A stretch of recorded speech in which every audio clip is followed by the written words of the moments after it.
Hello everybody, in this video we're going to talk about how to find inverses of quadratic functions. So it's a three-step process. The first step, we just want to set y equal to f of x. So what we mean by that is most of the time when we're looking at a function, it's going to be in function notation. So that's going to be f of x or g of x or h of x or whatever. And we just want to set that equal to y. So once we have that, now we're going to have a y and an x in our equation. And we want to switch the roles of x and y. Once we do that, we want to solve the resulting equation for y, okay? So we're going to do 3 examples today in this video on how to find the inverse of a quadratic function. So the first thing I'm going to do is graph these 3 quadratics that we have. And then once we go ahead and find the inverses, we'll graph the inverse to see how the graph differs. So for A, we're just graphing the parent function. And notice on all of these, this is restricting our domain, okay?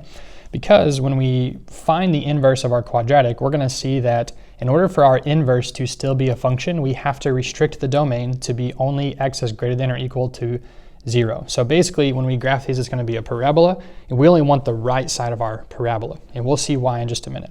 So our parent function would be 0, 0, 1, 1, and 2, 1, 2, 3, 4. Okay, so we'll just graph this much for right now. Now for B, we have f of x equals 1/2 x squared. So that's our parent function, but with a vertical shrink of 1/2. So we still have 0, 0, but now instead of 1, 1, we have 1, 1/2. Instead of 2, 4, we have 2, 2. And we could even add another point here because when we have 3, 3 squared is 9, and half of 9 would be 4.5. So 3, 4, and 1/2. Okay, so this would be our graph for function B.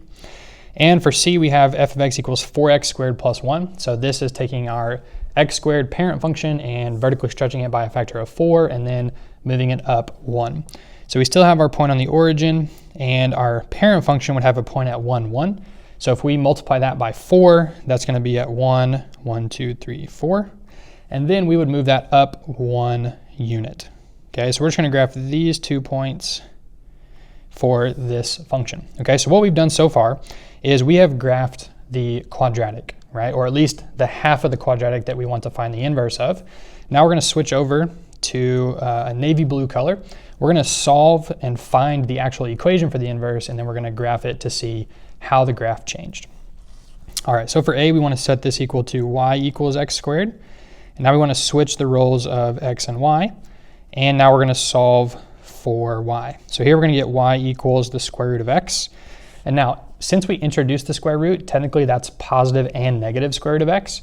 But since we are restricting the domain, our range becomes restricted. So now in this case, it's just y is greater than or equal to 0, which means it's only the top portion of our graph. So now this is just our parent function for our square root function. So we have 0, 0, and then we have 1, 1, and we would have 4, 1, 2, 3, 4, 2. Okay, so now we graph this, and we can see, just as we did when we talked about inverses of linear functions, these graphs should be symmetrical over the line y equals x. And there's our line right there, y equals x. Okay, so that's what the inverse would look like. All right, now for B, we're going to set this equal to y, so y equals 1/2 x squared. Switch the roles of x and y, and now we're going to go about solving for y. So I'm going to multiply both sides by 2 to get rid of that 1/2. Now we have 2x equals y squared, and we're going to take the square root of both sides. So now we get y is equal to the square root of 2x. And remember, since the domain was restricted to greater than 0, greater than or equal, we have to restrict our range for the inverse. So now this is y equals the square root of 2x. So it's our parent function for square root function. But now we have a horizontal shrink by a factor of 1/2. So if we think about some values here for x, well, if we plug in 0, we still get 0, right? Now if I plug in 1/2 for x, 1/2 of 2 would be 1, and the square root of 1 is 1.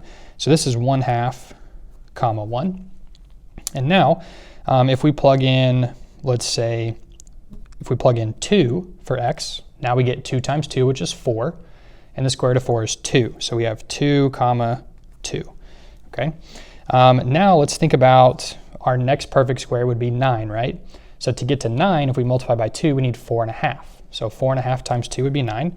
which means 1, 2, 3, 4.5, 1, 2, and 3. We would have a point right there. So now when we make our graph here, we can add in our axis of symmetry, which is y equals x, and we can see that we have now a reflection over y equals x, okay, which just verifies the fact that this is, in fact, the inverse.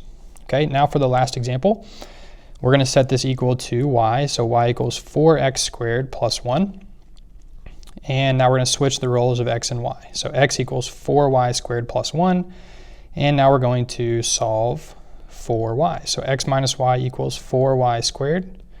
Divide both sides by 4, so we get x minus 1 divided by 4 equals y squared. And now we're going to take the square root of both sides. So now this is going to give us y equals the square root of x minus 1, and divided by the square root of 4, which is 2. Okay? And we can say, once again, our domain, or now this time our range, needs to be greater than or equal to 0 because the domain of our original function was also restricted. Okay? All right, so now when we go ahead and graph this, we can think about some values that would give us an easy number to graph. So if x is 1, that would be 1 minus 1, which is 0, and the square root of 0 is 0. So this would be 1, comma, 0. Okay? All right, and now, actually what we're going to do is we're going to go back because we didn't move this point up. So remember for this, our original quadratic, we needed to move it up 1 unit. So we did move this point up 1, but our vertex needs to move up 1 as well. Okay, so that's what our original function would look like. Now this inverse makes a little more sense. Okay, all right, so now let's think about if we plugged in 2 for x, right? So 2 minus 1 would be 1, square root of 1 is 1. So that means we have a point at 2 comma 1/2. Okay. Now let's think about some other points that we could use. If we want to take the square root of 4, so we would plug in 5 for x, right? 5 minus 1 would be 4. Square root of 4 is 2, and 2 over 2 is 1, which means we have a point at 5, 1. So 1, 2, 3, 4, 5, and 1. So now we have this graph right here. And if we plug in, or if we plot, or if we graph here, our line y equals x, make that a dashed line. And now we can see that our two functions here would be inverses, okay? And so that is how you find inverses of quadratic functions.